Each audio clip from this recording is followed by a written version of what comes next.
Hello again, Steve here with a few thoughts on a word I'd like to talk a little bit about this evening. And it's funny how I was driving along, right? And I have this little notebook close by. And whenever an idea comes to me, I just jot it down. And for whatever reason, the word gospel came to me. So I thought I would just run with it because I had thought about the word gospel before. I mean, the Gospels. A lot of people use the term. You've heard this term, the Gospels, right? People talk about the Gospels. When I grew up, there was an old saying: "It's as true as the word in the Gospel," and it's supposed to be something very powerful, something to be taken as a lesson. The divine words of God, various different things. When I used to go to church as a child, they would always have a reading from the Old Testament and from the New Testament. And the New Testament would either be normally something from Peter or St. Peter. Rather, sorry, St. Paul. St. Paul. And there would be, or it would be one of the Gospels. And they would always use the term, the Gospel according to Matthew, according to Mark, according to Luke, according to John, and so on. They wouldn't say the Gospel of Mark or whatever. It was always according to.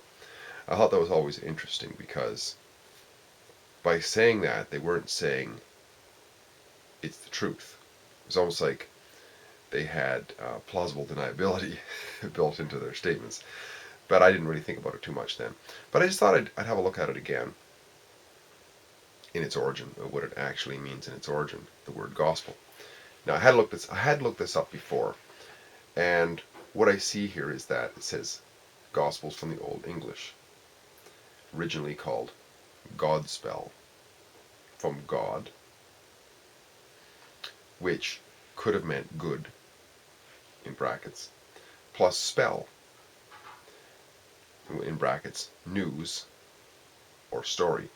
And then it says see spell with two, the second, in this dictionary it says see spell, the second meaning. So I go to spell, and when I go to spell two, and it says noun, a form of words used as a magical charm or incantation. Now, isn't that interesting? That's the first one. And then they use the example of a magician cast a spell on himself. Now, the second meaning, it says an ability to control or influence people as though one had magical powers over them. And an example is, she is afraid that you are waking from her spell. So that's really interesting, isn't it? I mean, I've heard it said many times before that religion is a control mechanism. And if we think about that word, English is often, words are often combinations of words, and this is two words, right? It's God and spell. And if we look at God, okay, if it means good, then it's a good spell, right? A good magical incantation or a charm. Or if it's God, it could be, well, the figment of somebody's imagination, which is what God is, right? If we're really honest with ourselves. Okay, there's one thing to say that we are created and therefore there's that which creates us. But if we're to sort of give it a name or define it or anything like that, that's completely now our figment of our imagination. So there's no sense, in my opinion, even bothering with that.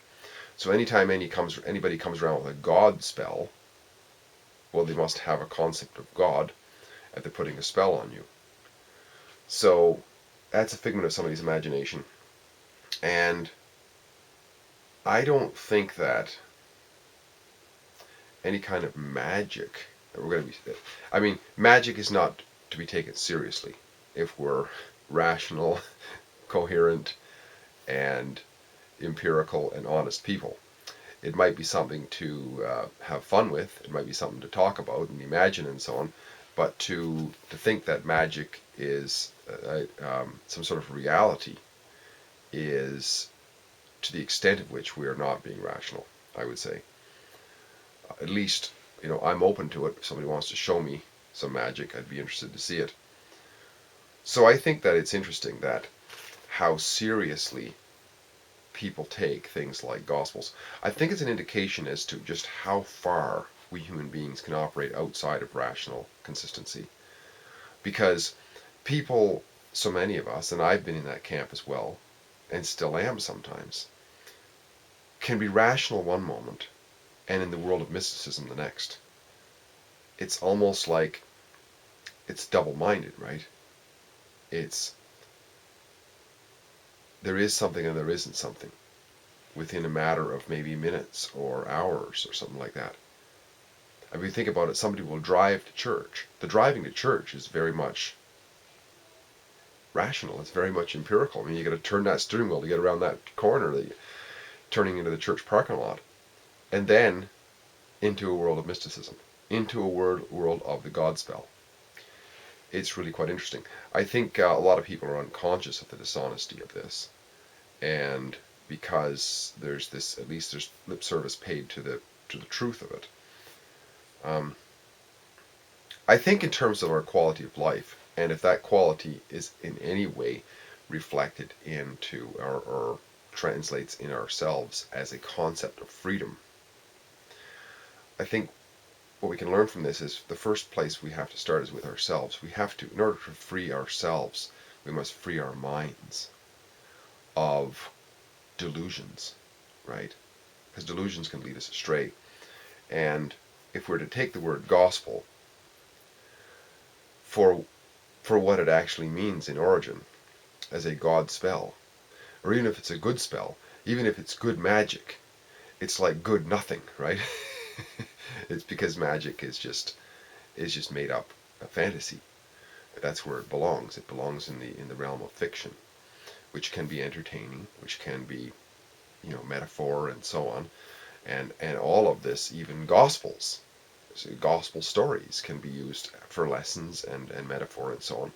But the point that where we take them as real is a challenge, and I think it's dangerous because then it translates into the political sphere, which is where real guns and real bullets actually are there as well. And how can I say this? Well, I say this because religion and politics have always been mixed, right? In order to get somebody to give up their autonomy and want to be subject to something else, they must somehow be taught that that something else is bigger than them and is somehow benevolent to them and has somehow created them for what they are. And if we're really honest with ourselves, all of these greater than us concepts are all just made by human beings, right? They're all just stories. They're all just a story. What was the original gospel? News or a story? We all know that the news can't really be trusted, and a story that somebody made up, right? And a spell, a magic spell. That's what a gospel is. And to the extent to which people actually believe it is, to me, is an example of the power of spells, of how magic spells can actually work. Which is interesting. It's interesting for those of us who are who do our best to try to be awake to these sort of manipulation tendencies of the priestly classes and those who wish to control others through fear, guilt, shame, and ultimately stained individuals who need the those classes of people to be able to purge them of their wretchedness. I think that is it's important to see this for what it is. That it's just people are controlled by words, and I don't think we have to be. And it doesn't have to be scary after a while too. We can just realize that, hey, this has been the human condition for so long. Some people who want to control some other people, And it's much easier to do it with words than with whips, chains, guns, and all that sort of thing. So the ultimate has been gospels of sorts. And of course, biblical gospels are just one. Constitutions of nations, that's the other gospel. It's just a story, just a magic spell that people fall into. It is flag waving and, national anthems and all this sort of thing. I don't think it's any accident that when I went to school anyway, there was the Our Father and the O Canada, a prayer to two divinities, right? And over and over again. And it's all just magic spells and things that are taught as real, of which nobody can actually identify. Hope this is helpful, clarifying the word gospel in its origin, and a little bit of a discussion around the potential, well, the falsehood of it, the trap that we fall in as human beings by getting captivated by word spells. In this case, the concept of God, which is a fantasy in the minds of people, may be a valuable fantasy within that individual, because it might have metaphorical value, but to spread it to somebody else as the truth, that becomes the spell through words. The magic spell through words. And the minute we wake up to that, we realize that, it's just a relief off of our mind. It's just stories that people are telling each other, no more than that. And stories can be very powerful, of course, because magic can get inside of ourselves and mess with our minds. Witness magicians and witness hypnotists that are able to capture and put a spell on people so that they then pantomime through whatever he wants them to do. It can be very, very powerful. And people can have symptoms of thorns in their head and swords in their sides and all kinds of stuff. The power of the mind is extremely, extremely powerful when it is under a spell. I would say a delusion like this.